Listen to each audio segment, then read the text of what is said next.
Today I just decided to record a little bit of a video just showing my presentation that I gave on Thursday about fear and just about like some different fearful situations as well as different vocabulary that one can use in fear. Now I'm going to be talking about fear itself, moving on to some of Edgar Allan Poe's works, some that come up in the movie Vincent, and then we'll finish out with some vocabulary as well as a little mini exercise that you can do on your own. But I just wanted to, there's some things that come up in the movie Vincent that I feel like it's probably a good idea for you guys to have. So the first one is, I want you guys to kind of sit here and think about what comes to mind when you think of fear. What is meant by that? Is there anything that comes to mind? Is it just darkness? Is there some sort of specific feeling or words that you would use to describe it? And this could be thought, and feel free to think of this in Spanish. It's just generally have that idea. What do you think of when it comes to fear? And I'll show you here. This is the Merriam-Webster's definition of the term fear, which is an unpleasant, often strong emotion caused by anticipation or awareness of danger. Now this idea of fear works pretty well, this definition works pretty well, except I don't really necessarily believe that danger is necessary for fear. You can be afraid of things that aren't necessarily dangerous to you, but the fear is still real there and all the same. Also, I feel fear can also be somewhat imagined, but generally think of this as like a grounding point for what we're talking about when we talk about fear. All right. And then the next question I would ask for you guys is, what kind of situations cause fear for you? I got a few different pictures here. Maybe some of them elicit some sort of fearful response. Maybe some others don't. But I've got you got like school books here. We've got public speaking just in general. We've got the news, and sometimes news stories give us fear. Going to the dentist here, and then here I've got a picture of a ride in a amusement park in Idaho, which is where I'm from, where it takes you all the way to the top of this tower and drops you. And so those kind of situations can give you, definitely any of these situations can give someone fear, regardless of what it is. But the thing is, when it comes to fear, especially when we talk about Edgar Allan Poe and Vincent, is that fear isn't necessarily one of being afraid of public speaking or necessarily hearing a news story or going to school or getting on a scary ride. Fear, when it comes to Edgar Allan Poe and the movie Vincent, has a little bit more something sinister, something more horrid and horrible, something with more tension. And for that, I'd like you guys just to take a look at this next picture here, all right? I'm gonna have you guys just, if you have a moment, go ahead and pause the video and just take a look at this picture. I think this presentation may actually be in the aula virtual, so we can take a look at this. Now, this picture here is a picture that I took. So don't worry, this is not found footage or anything like that. I'm perfectly safe. But this is a picture I took when I was going down to my parents' little warehouse at their house. And I'm in a forest at night. I'm actually in a pretty dense forest, meaning that on the different sides here, there's a lot of vegetation and trees.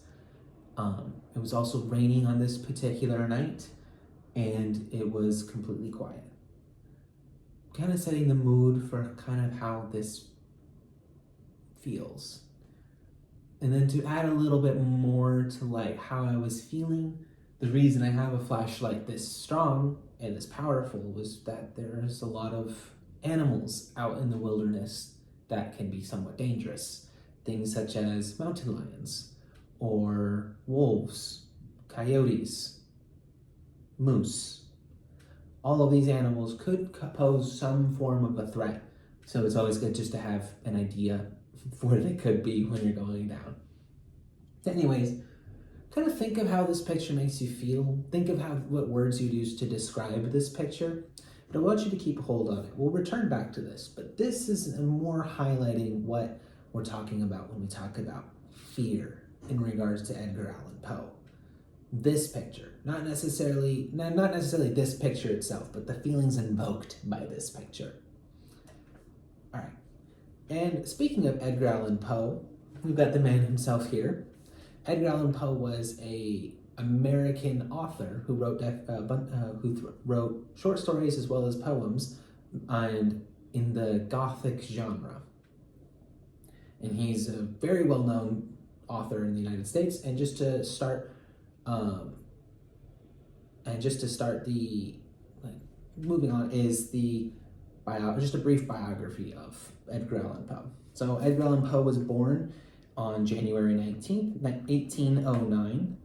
When he was born, his father left him when he was a baby, and his mother died of the disease tuberculosis when he was only 2 years old.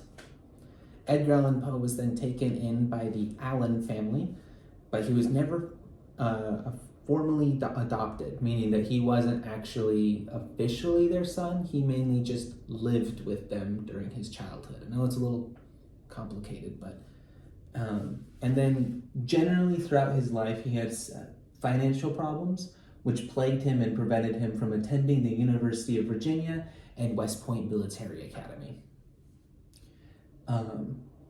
So I just highlighted these beginning parts of his early life just to show kind of what his main thought processes were, or what might have impacted him later on in life. And continuing on, he joined the military but was kicked out after doing well and rising in the ranks. He started writing short stories such as the story Berenice, which was seen as very graphic and violent and in poor taste when it was first published. Edgar Allan Poe then married his cousin Virginia, which seemed to stabilize his mood. Now, he was kind of an unstable man before this, but once he married Virginia, seemed to have a little bit an easier time with life. And in this time, he actually wrote some of his most iconic works, such as The Mask of Red Death, The Telltale Heart, The Black Cat, The Fall of the House of Usher, and The Raven. And Edgar Allan Poe was able to live entirely off of his earnings, but he still struggled financially. So even though he's accredited to being one of the first U.S.-born authors who was able to live off of his earnings, but he didn't make a whole lot of money. And so meaning that he still had those money problems. And in 1847, Virginia, his wife, died, in which Edgar Allan Poe never emotionally recovered. And then almost 2 years later, on October 7th of 1849, Edgar Allan Poe died after his health declined considerably. Now, one thing about his death is that we actually aren't sure exactly how Edgar Allan Poe died. He could have died from alcohol poisoning, he might have died due to suicide, he might have been murdered. Some people even pointed he might have had rabies. There's a lot of different theories on how specifically he died. Now, just talking about some of the works by Edgar Allan Poe, which come up in the movie Vincent, we've got these 4 examples here: Berenice, The Oval Portrait, The Fall of the House of Usher, and The Raven. Each of these are varying degrees of horrifying, and they tend to also deal with a lot of death, people going mad, as well as people who are buried alive. Tends to be a theme, and that does come up in the movie. And then moving on to more modern depictions of fear, I'd highly recommend to look up these works that way you can understand the references when they're made in the movie Vincent, but also specifically the poem The Raven. Highly recommend going onto YouTube, looking up somebody performing the poem, as the cadence and the way that the Raven is performed is very similar to the way that the narrator speaks in the movie Vincent. All right, in talking about just for you guys, some other cultural uses of fear when it comes to U.S. or to English literature in English, I've decided to choose 3 different examples here. I've got the book It by Stephen King. I've got The Color Out of Space by H.P. Lovecraft, and then I've also got the book The Terror by Dan Simmons. H.P. Lovecraft is another U.S.-born author who's very well regarded for creating the cosmic horror genre. However, if you decide to try and read any of his work, just be aware that he was writing in a different time, and a lot of the ways that he viewed the world is definitely not something that we should emulate. He was very racist in his writings. All right, and then moving on, I also wanted to show just some movies as well that also use fear. I've got this movie here, Skinamarink. I'm sure not a whole lot of people have seen it, but I still wanted to highlight it as has less is more approach when dealing with fear, and it creates a very horrifying movie. And while I did put it here as an example, I would be cautious when watching this one, especially as the movie deals with children being put in dangerous situations. So if that's not something that you want to watch, skip that movie, it's fine. I've also got A Quiet Place here, as well as No. All of these 3 movies show fear in different ways, as well as building tension, but they show it in different ways. And depending on how the director shows it, you can use some of those camera angles lessons that you had earlier to see how they're able to invoke that feeling of fear. And then just on my part, just sharing a little bit of my own culture. Since I am Native American, I wanted to show just some Native American folklore here. So I started off on this end. I've got an owl. So at least in my culture, owls are considered to be specters of death, and they are also, so seeing one typically means you or someone around you will die, specifically if you look into its eyes. So I've taken the liberty here and I've blacked out his eyes so you don't have to worry about that. And then in this middle picture, this was the best picture I could find for this entity, but it is called the Tall Man, which is essentially the spirits of those killed during colonization have come together to create this spirit called the Tall Man, which comes around or walks around the earth looking to kill people and drive them to suicide. And then also on this side, as you can see, this is the very iconic blurry picture of Sasquatch. And all 3 of these depictions are different ways that a different culture, similar to or a different culture in the United States, has with fear, different ways that they've expressed fear. And speaking of expressing fear, we're going to move on to just this small vocabulary list. I did put the definitions here because this was originally a presentation I gave in person, so I was more like being able to explain it. But if any of these are some pretty basic words when it comes to dealing with fear, you can take a look at these and then definitely Google them or find translations for them, find out what their definitions are. But this list is by no means complete. Just some that I would recommend to really keep an eye out on. The term sending shivers down your spine. It's like a feeling of when something's really scary, so you kind of have this feeling. That's what that is. A blood-curdling scream is when someone screams really loud and with a lot of force that it freaks you out just on the scream itself. Think if someone was, attacked by an animal, they would scream in a way that would be very unsettling. And then also, I've got this word down here, seance is the way you pronounce that. And a seance is a ritual that someone completes when they want to speak with someone who has died. Now, kind of thinking about some of these words here, you can go ahead and pause the video or move on, but going back to this image, try and think of different ways on how you can use the words from this list to kind of describe this picture. If I was to use it, I would say maybe something along the lines of, I felt a sense of dread as the eerie night made me petrified, wondering what was behind the darkness that I couldn't see. I don't know, something like that. Kind of like a small writing exercise. I mean, by no means is that gonna, we won't be graded obviously on anything like that, but just something maybe for fun, just to take a look at this picture. And like I said, I know I'm a bad camera person, so it looks like found footage. I swear I was fine. And this was a very normal situation for me.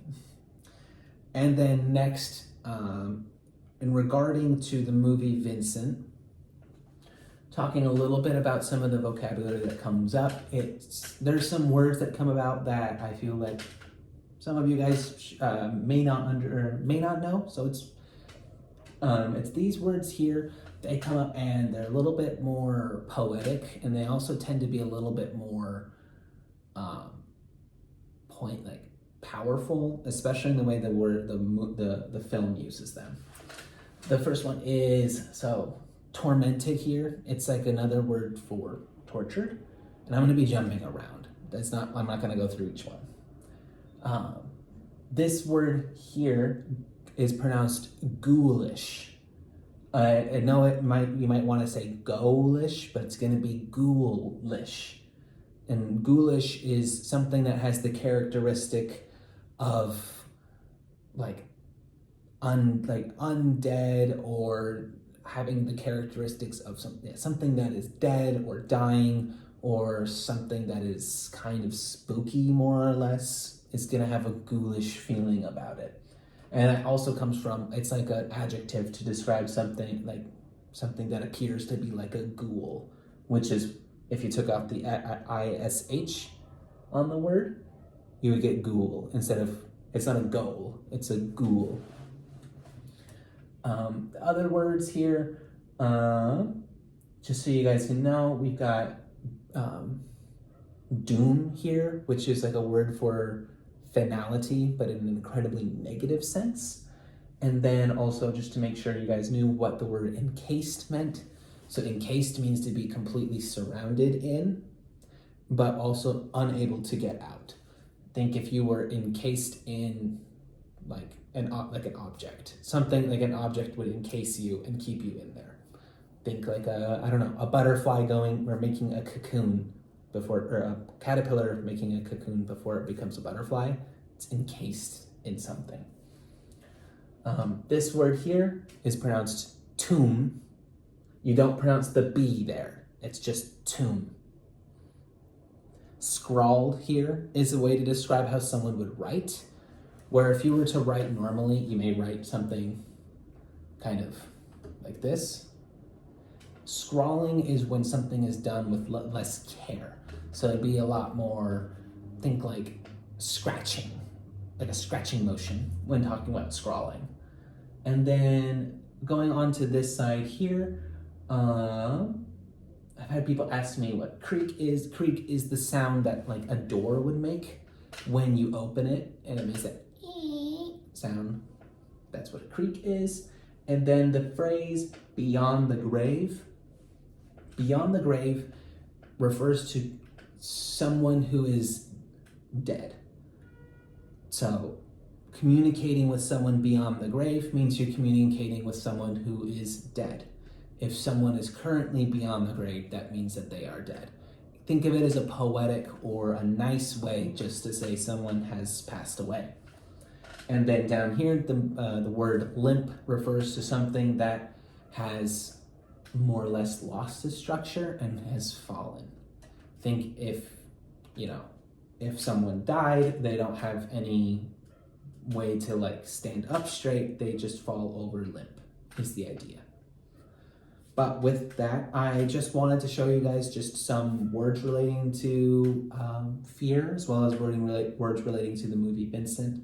I was talking a little bit about Edgar Allan Poe, And I highly recommend you guys go ahead and look up some of those stories just so you can get all of the references in the movie Vincent, and then also just showing a little bit of my culture. So thank you for making it this far in the video, and I hope you guys have a fantastic rest of your day.